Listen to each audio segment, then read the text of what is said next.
international trade. Okay? Just show you how wrong Trump is. Okay? So, when we talk about international trade, up until now I've just shown you guys domestic. Okay, so we've had what's called a closed market. So here's our closed market. If you guys think about it, you now have one more store to shop at. Or you might have two more stores. Okay, so what's going to increase on our graph up here? Supply. Okay, so anytime we say, and we work in the international, we'll say, okay, here's the U.S. supply, and then here's the supply curve for the U.S. plus the world. Oops. All right, so now, we know two things are going to happen, is that the price level is going to drop, and then the quantity demanded is going to increase. Okay, so anytime we talk about the truths of international trade, we know that the price level is going to be lower. Okay, we know that our standard of living goes what? Up. We know that it helps rich people or poor people more? Poor people. It makes their dollar stretch further. Okay, those are the truths behind international trade. So now when we start to look at our graph, we know that these truths is that, again, the price level is going to fall, output's going to increase. We know there's going to be some winners and some losers. Okay, so we want to take a look at the winners and losers. All right, so here's how we do it. We got to go back to the beginning of last year, or this year, excuse me, and we got to start with our famous supply and demand. Now let's put some numbers in so it makes it easier for you guys. Okay, so what we want to do is, okay, we had consumer surplus, we had producer surplus. Is everybody okay with these ideas? Yeah. Anybody not remember what they are? You okay with consumer and producer? Okay, I would have paid $200, but I got it for $100, so I got $100 of surplus, right? Okay. So again, anybody in this area here, consumer and producer? Okay, so now let's go ahead and say that the world price is $70. So at that price, we draw a dotted line across, and we say, okay, here we are right here in the U.S., and here's our quantity demanded. Let's put a couple numbers in place. We'll put 70, and we'll put 140. Is everybody okay with what I've done so far? Okay, now if we watch, changes our graph. This producer surplus now gets canceled out, and now it is only down here. These are the U.S. companies that are left. They can still survive marginal-wise because they can produce it for less than $70. These are the U.S. companies right here that now have to shut down. That is what the political realm will take advantage of by showing you a factory shutting doors and blaming it on Chinese or Japanese competition. Now remember, in the 80s, we had what's called Japanese Inc. Okay, we thought in high school that the Japanese were going to come in, they're buying everything, and oh my God, they're going to own everything. Little did we know, 10 years later, they're still in a lost decade, and their growth started curtailed, and the U.S. economy started to take off. So my point is, the Japan, because they've had deflation.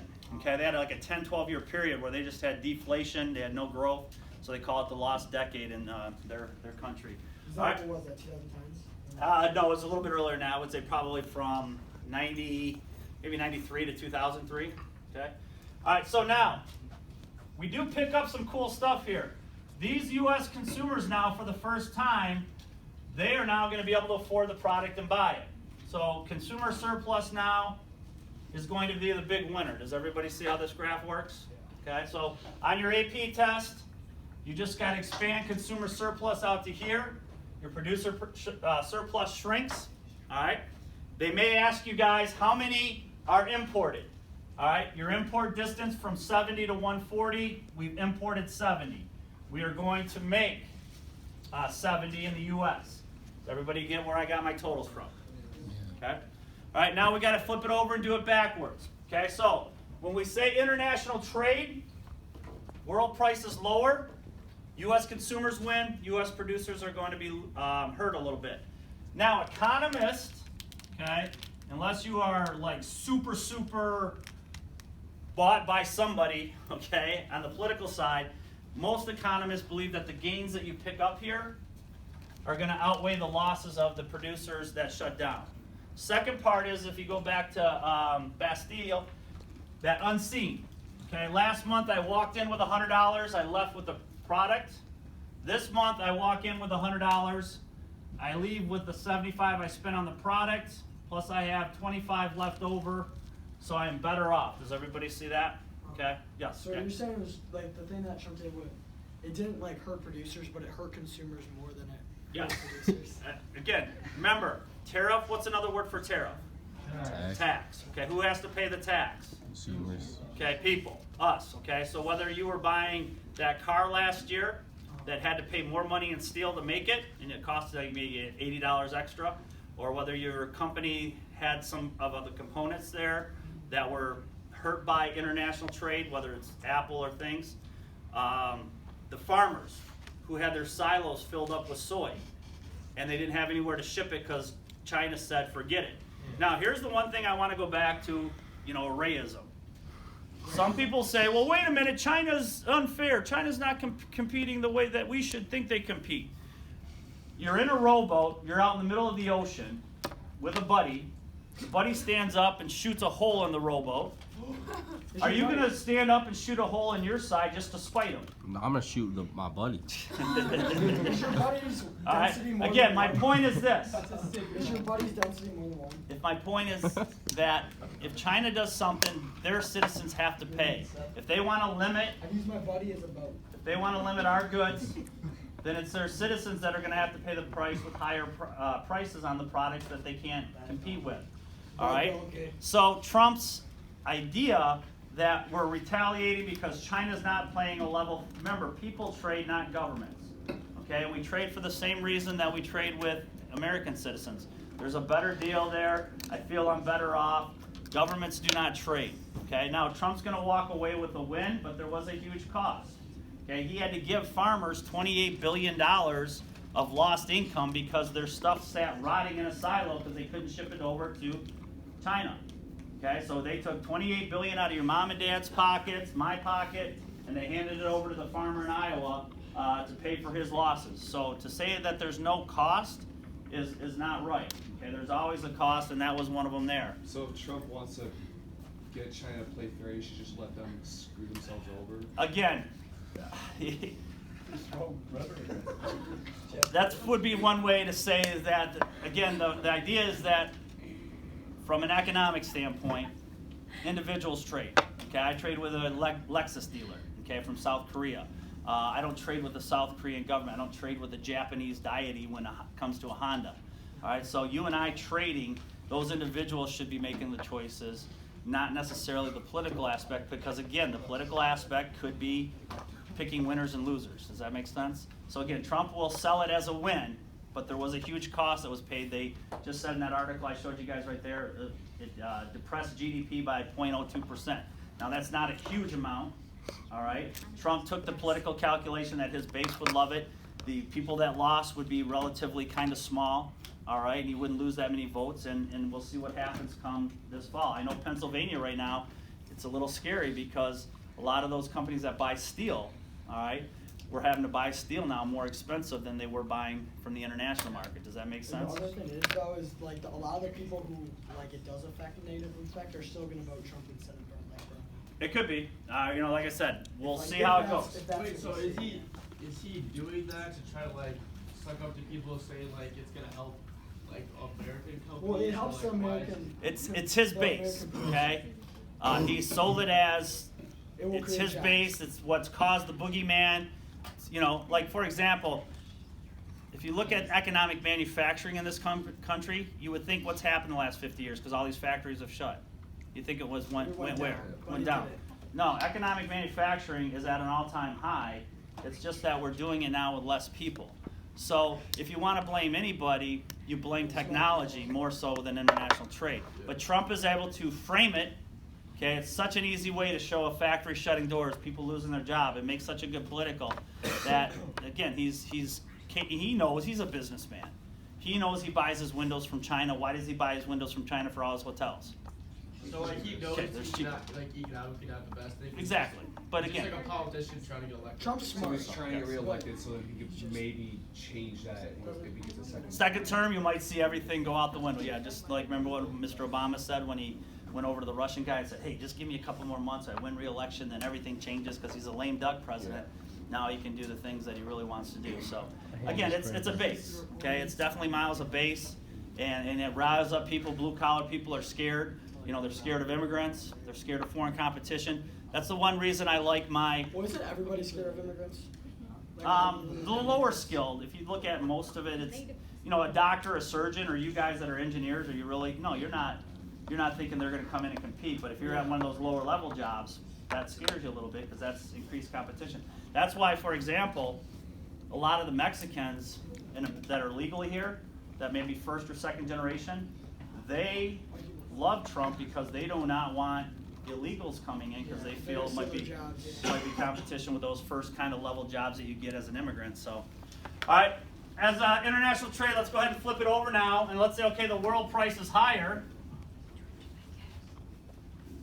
So what happens to our graphs, and who wins and who loses if it's higher? So let's say we open up the paper, and here's the U.S. You mean open up the paper? We look at world prices. We open up the paper, and the world price is 150. Now, as a U.S. company, do you want to sell it to the U.S. for 100, or do you want to sell it to the world for 150? Okay, I want to sell it to the world for 150. So that's going to change our graph. So we draw our line straight across, and then that tells us everything where we're at. Here is the amount now that U.S. customers are going to buy. They're only going to buy 70 of them. And then we look over here now, quantity supplied is 140. I'm going to ship out, or I'm going to export 70 of them. Okay? So now we have just the opposite. Now, consumer surplus, which you guys remember before the trade was this big block. Here was producer surplus. Now consumer surplus shrinks to this block right here for U.S. Okay, so in this sense, U.S. consumers lose a little bit now, because these people no longer, at the margin, they don't value the utility at $150. So they buy something else. The world does. So now you increase your production in your factory, and you get to pick up more production here. So you increase producer surplus, all right? And so producers in this case win. Consumers are going to be a little bit worse off. And that's what we have. Okay? If the world price is higher, okay? What if you somewhat price discriminate between U.S. and the world? Again, we're just going to show the function of the graphs and just understand the truth of it, you know. What is higher like right now? It depends on what product we're talking about. You know, I mean, that's That's hard, a okay. question. so yeah, exactly. I don't, you know, I don't. It's gonna be different. I will tell you this: anything that we export, the world price is Higher. higher. Anything that we import, the world price is okay. All right. Any questions? All right. Now let's go ahead and look at Trump's tariffs. How it's going to read out on your AP graph. And I really believe, if I was to wager, this is your middle part of your free response question. I haven't seen it in a couple years. With the political realm and trade talk the last year on this, I think the AP is going to want to put something in there that's relevant. So I think this graph right here, this is what you guys will see this spring. So let's just go ahead and show you guys. They'll give you this huge graph, okay? Why? They'll have all these letters. They'll have CS. They'll have producer surplus, and then they'll have a line right here, and they'll say, hey, the world price is $50, but President Trump comes in and he puts a $10 tariff on it. What's going to happen next if you put a tariff on to producer surplus, consumer surplus? All you do is go up to your graph and put $60 in right there. Here's my tariff. Draw a line across. And at first, let's put some numbers in here. We were at 50 and 150. Now with the tariff, that changes it. It's a higher price. So now the tariff now hits me right here. So let's put the tariff at 75 now, quantity supplied in the U.S. And then let's put it 125. So we know now that the import is down to 50. All right, and here's the one thing I want you guys to understand. You were importing 100, now you're only importing 50. All right, those are jobs in the U.S. Okay, you have the import-export dock. You have the people that box it, the people that pack it. You have the shipping. You have the containers and the drivers. You have your Amazon delivery people. All these people in this chain now, we just went from 100 to now we've cut it in half to 50. I've got to lay off those people in America. all right, whether it's a salesman that sells an international product. All right, so make sure you guys see that in your head. Those are actual real consequences of these tariffs, is that you slow down the global economic machine and it costs jobs. Okay, when Trump has a tariff, you can't just walk out and say, boom. Now, he got lucky. Okay, he got lucky because why? Unemployment is so what? Okay, so okay, it ticked up from 3.4 to 3.6. Not a huge deal. That's better. But That's good. if you, well, I don't know, it We depends on wanted how you look 4% at though. it. If you're unemployed, that's But if you try to do a tariff like Yeah, they but did, it's so easy to employ. right, You lose your job. in the It's just not easy 1980s, to get a job in the VA. hold on a sec, 1980s when we had these terrible tariffs, unemployment was at 6.5, 7, and now all of a sudden it jumped to 8. That's a huge deal. Okay, that's a lot of people. And so it really hurt in the 80s when we saw the auto Oh. companies. I thought those Second were, thing just dots on the head. is that the tariffs basically have shielded the auto companies from competition. Why did Ford, Chrysler, and GM face this huge bankruptcy issue 10 years ago? Because they were able to ask the government for protection for a generation so they didn't have to change and get better. All right? And so that's another bad part about tariffs, is that you and I don't get efficiency gains from companies that are forced to compete. All right? All right, so let's look at the tariff here. They'll draw this little box now, guys. All right, so this little box right here represents the revenue that this tariff has brought in. Okay, so we have 50 times 5, so in this case, it brings in $250 billion. Okay? So make sure you guys understand that this is the revenue area of the government tax. Again, same thing. Just like a corporation doesn't pay taxes. It drives you nuts when you hear it. Okay? Corporations either going to remember, pass their taxes on 3 ways. Okay? You already hear the Sanders campaign and Elizabeth Warren. They want to, okay? People pay taxes, not corporations. Okay? It's either going to be what? Number 1, business is going to do what? To pay that tax, that new tax. What do you think the first thing they're going to jack up is? Prices. Okay, depending on elasticity, right? So if they do jack up their prices to pay for this new tax, who pays for that really? Consumers. Okay, so that's the first way. So if anybody ever asks you guys, you can run these through them and make them try to justify. Number 2 is they might just cut the workforce. Okay, hey, I just have to pay $100 million more this year. That's 1,000 workers I got to cut. Okay, so then who pays that tax there? The workers, right? Ouch, that's the worst way. Then number 3 is you and I as stockholders. Okay, as you guys become investors, as you guys own stock, they may come in and say, hey, shareholders, instead of $1 dividend this year, it's only going to be 50 cents. And again, most people own stock. Okay, everybody that has a 401k, everybody has a 403b. I'd say 80% of the country now owns stock, so that's going to has to pay that is those shareholders. Okay, so do not fall for that. Corporations do not pay taxes. All right, they should pay higher taxes. They, again, we can argue about it, but they don't pay taxes. People pay taxes. All right, any questions on this one right here? You guys okay? That's right. This is the last graph. Everybody kind of clap right now. Last graph. Oh wait, no, there's one more. Sorry. Okay, go ahead. Just forgot. Go ahead. Well, you say taxing the corporation is basically taxing the consumer, so. It could be if that's how they pass it So on. what if you were to, you know, go and tax like Lamborghini per se, and because Lamborghini buyers would be more willing to Right. pay for the tax. But again, it's a very what type of good? Inelastic or elastic? It'll be It'll be elastic, and Not so like my video. a 20-30% could, and again, who makes Lamborghinis? Rich people or middle class workers? So that's how you think of it again, of who has to ultimately pay. All right, any questions you guys have? I'm pretty much in the introduction stage of international trade. All right, that first graph is the most important. All right, any comments or questions? No? Okay, your tests, let's get those back to you guys right now.